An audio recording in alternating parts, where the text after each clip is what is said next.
Makakausap naman natin ngayon si Lawrence Mina, Regional Director ng Office of Civil Defense Region 1. Magandang hapon po sa inyo, ma'am. Ma'am, magandang hapon din po sa inyo at sa lahat ng mga nakikinig at nanonood sa istasyon. Iba po pa. Alamin na lang po namin kung ano po ang monitoring nyo dyan sa Region 1 at lalo na yan po yung inaasahan na posibleng tubukin itong bagyong Emong. Opo, base sa ating latest na monitoring, ang mga provinces natin dito sa Region 1 ay nakakaranas ng cloudy with light to moderate rains. Ngunit ating inaasahan ang malakas na hangin at ulan sa mga susunod na oras na ayon sa report ng ating DOST Pag-asa po. Director, yung mga paghahanda nyo po, bigyan lang po kami ng detalye, lalo na kasi nga typhoon category na po ito at baka nga daw po lumakas pa.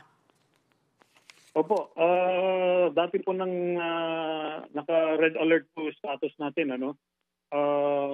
na para paigtingin ang monitoring natin, reporting at komunikasyon sa ating mga local disaster risk reduction and management offices sa buong Region 1 at siyempre yung mga member agencies din natin dito sa Regional Disaster Risk Reduction and Management Council 1.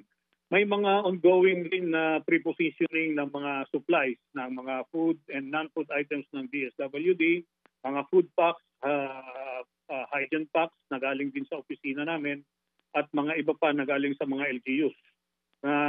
Ating ginagawa sa ngayon to ensure na mas mabilis at may papaabot sa ating mga kababayan ang tulong.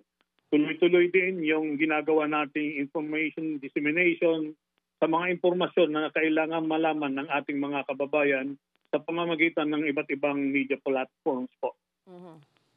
Kasi usually, Director, dyan sa side nyo po, may mga bulubunduking areas, may mga na-isolate po ba o wala naman po?